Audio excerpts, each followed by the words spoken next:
That particular day, it was just like, I hope he's okay, I hope he's all right. Because he was a great communicator. That was one of his real strengths. He'd let me know right away if he could have. I can't imagine how strong, the wind was at that point, but he was driven, I'm sure, to get back to his truck. He wanted to get back there. And at an exact moment, the Lord knows, this big old cottonwood tree out here snapped off. I just hope that it wasn't long, he didn't have to suffer. The police came to my door that night and just gave me the news that they'd found him. I'm just thinking if he'd have done one thing differently that day, just one little thing differently, but that's how it happened.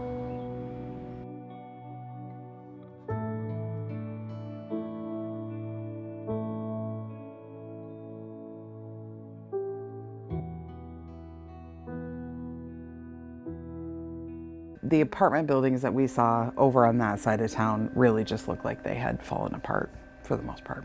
You can see the extent of the damage behind me. This is all from the roof of this building, and this is a similar site that I've seen 5 buildings next to this. We had to really look at some triggers as well, and how do we continue to help them feel safe in a situation where I know for a lot of people it felt like they were back in poverty and violence. I think one of the biggest things we learned is making sure we ask people, given your cultural background, what do you need from us? I saw lines of cars, like, just giving away food, and it was like, but that's not food that they understand or know how to utilize in some ways, or how to cook even, or, granola bars aren't a thing for a lot of people in the rest of the world. Covering the derecho was an instant lesson in compassion, I think. I spent that day and weeks after walking up to people, and you didn't know if that person had a window crack or had lost their home. And you never knew just how bad it was going to be, and it struck me how brave and how kind and compassionate everyone was immediately after the derecho. You don't know what to gather as far as valuables. So we started to get things like jewelry. We took a pillowcase and dumped stuff like that. And then, as crazy as it is, I started thinking of these statues over here that my kids had made when they were in grade school, clay statues and things you can't replace. And that was the next thing we saw, was valuables, and we just kind of filled our cars, and Paula came out of the master bedroom, and that's when everything really sort of exploded or imploded. The ceiling started to cave in on the house and insulation started to drop. We virtually lost, I'm going to say, 95% of what we owned. A majority of all our clothes. The real strong devastation came days after that, after everything was soaked, and then it got real hot. The interior of the house molded. I got into the newsroom and they basically threw a polo at me and said, "You're going out to Marion." And I said, "Okay." And I pretty much just jumped right in the car with our chief photojournalist, Marlon Hall, and it took us at least an hour to get to Marion. The entire side of Zoe's building was demolished. There were bricks covering the entire sidewalk. You could see into their storage room. And so you look at a space that you grew up going to, and it was jarring to see.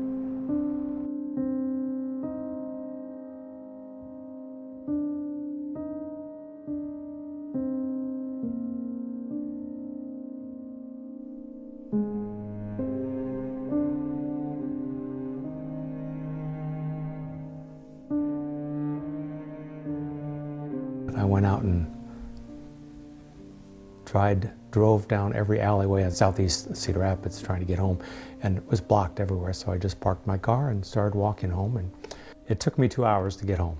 It was basically 100% blackout in the city. Nobody had power, and lots of the cell phone towers went down. So it was really hard to communicate with anybody. Communication is what you want and what I'm literally expected and paid to do. So I had to get to work. Well, I live in the woods. I couldn't get out of my neighborhood. It usually takes me 8 to 11 minutes to get to work. It took me about an hour and a half to get from my house to the station. I mean, the images that stand out are of where some of the worst damage was, the southwest side of the city, where apartment complexes lost the whole roof and walls off the second floor. I mean, that's the kind of damage that's just makes your jaw drop. And I remember very clearly seeing one apartment, the front-facing wall was gone, and you could see on the second floor the couch that was sitting in somebody's room. Like you could, it was like, how did that happen? What happened here? This is people living in apartments with no roofs, no front walls, the fronts of the patios off. I mean, the wires just hanging down, trying to put tents up on top of rubble. It's 5 days in. Where in the world is our government helping us out? The first real one was in Palo, and then the other one that got stood up just a few hours later. That was a county facility. Yeah, just got, and you guys stood one up just a few hours after the Palo one in downtown at Betts. But that was Friday. If we go back in time, that was a very, as we all know, a very difficult time. Those are COVID times, and there is no excuse. We take responsibility to make sure our public is protected. One of the challenges that they had is all of their pre-identified buildings for sheltering locations were damaged, and they couldn't use those. If, God forbid, another disaster of that nature were to happen because COVID's gone, how quickly would you want a shelter to be stood up? There are some guidelines that talk about 72 hours. Okay. But that's not good enough for me. I would want to make sure that every person was given the opportunity for shelter that they felt comfortable with. That first night or the second night. It just didn't happen at this time because of what we were going through.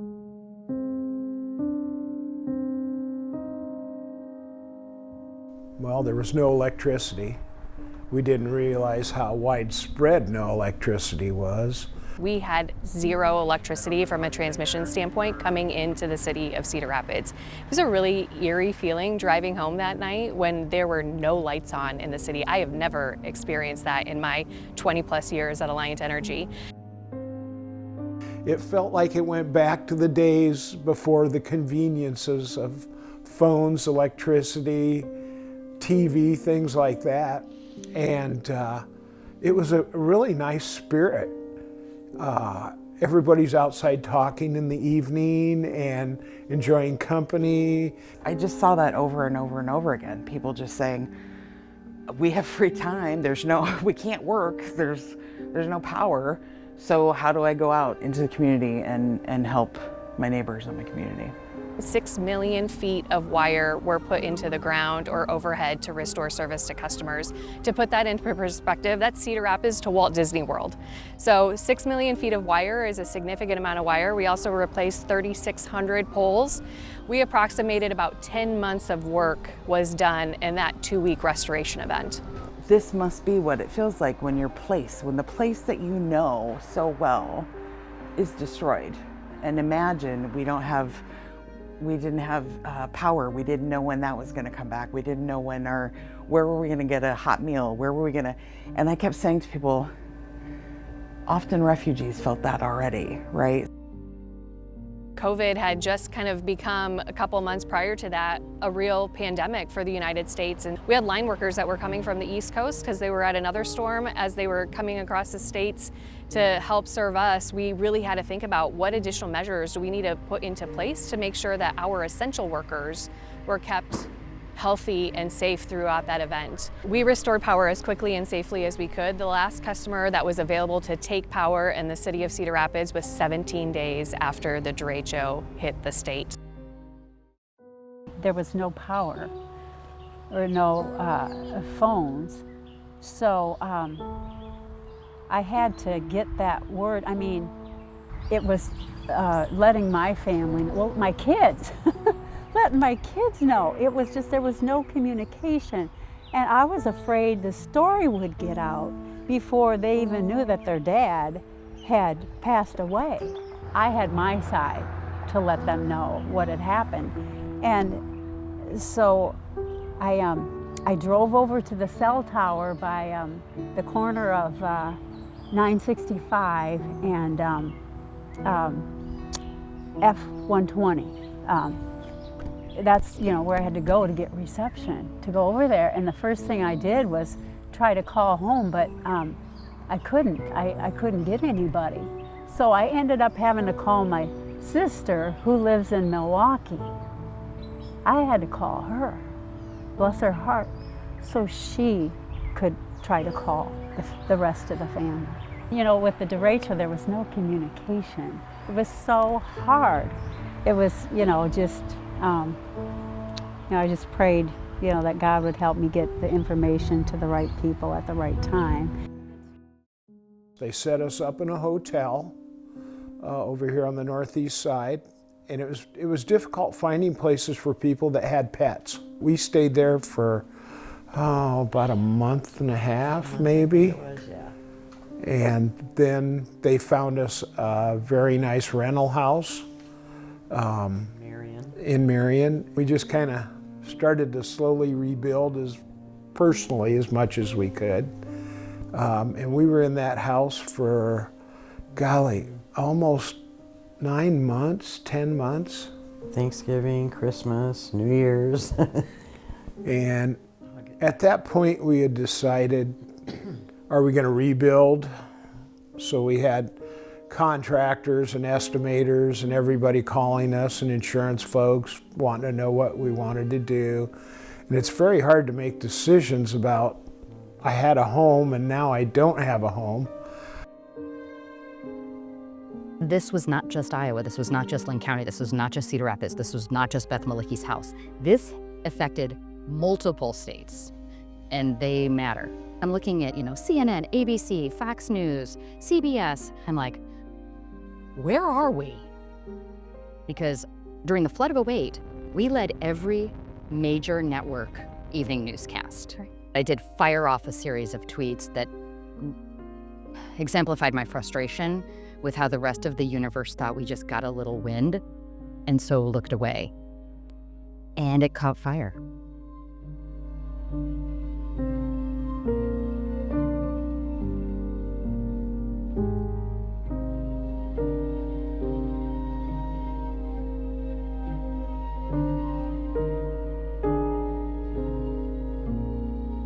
It still seemed, from many people's observation, that the city was not just caught flat-footed, but then got stuck. Now that is a cruel thing to say to people who were working round the clock, who themselves had been traumatized. I think we communicated based on the way we had operated in the past. We definitely put lots of information out, but whether it met everybody's standards or requirements, I think we could, again, learn from that experience and continue to develop relationships with the media. The city put out kind of a press release, and then they started printing flyers that here's where resources are available. And they were taking those to, the police department was taking those to grocery stores and any place that we knew that was open where people could actually get the information. We hired a third-party consultant to do that. And so they came in, interviewed several people, looked at our incident action plans, and we certainly had improvements that we could make. And one of them was communications. That particular day, I just picture when that happened, I don't know if he could hear the Lord's voice or whatever, but he would have been like, let's go. You know, not like, no, I want to stay. If you asked him about his faith, he would say, well, how much time do you have? Yeah, he influenced me for the good. And I miss him, but I know, you know what? He's probably doing more where he is.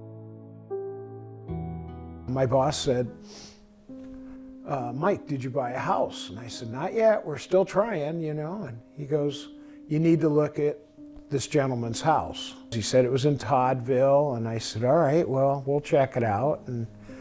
And we came out to where our home is now, and I fell in love with it right away. I was like, this is our home. This is where we want to be. It's been fabulous. The Lord was watching out for us. What I saw time and again when we called students, when we called clients, they asked how we were. They brought food here for our food pantry, right? So they were understanding, and maybe in ways, I always thought, you know, maybe they understood this kind of disaster in ways that we didn't. We saw neighborhoods kind of cultivating around generators that they were sharing and just making sure that everybody had what they needed. We had community partners that were making sure that people were fed and they had places to go. People also heard about it through social media in ways maybe they wouldn't in more traditional, in past disasters. People showed up big and loud and beautifully. It started off with a canopy and one folding table, you know, just constant posting on social media.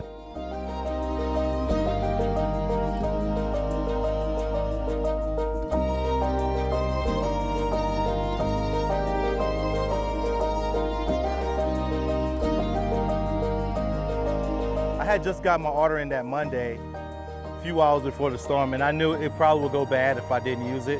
And we started in my neighborhood giving away meals and went and rounded up everybody and, hey, we're gonna have food ready by 8 o'clock, and they all came out. And we had no gas grill, no nothing. Charcoal was hard to find. It was great to have that free meal. I just did it from my heart.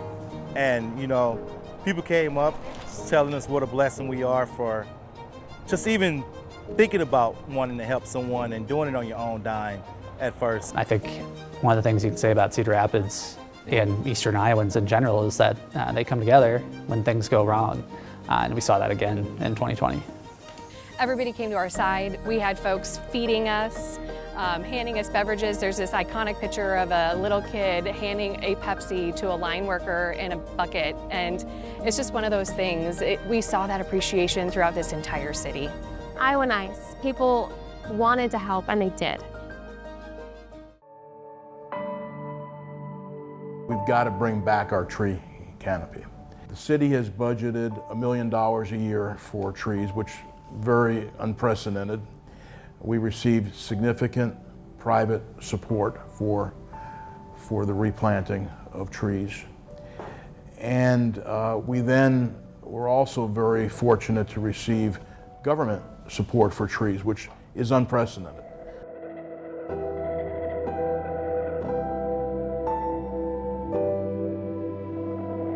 I live on a windy road kind of in the woods that had a beautiful canopy of trees that, for whatever reason, I drove it a few times a day, almost every day, was very almost therapeutic. We all noticed it who lived in that area, and it really affected us, and it's still not back.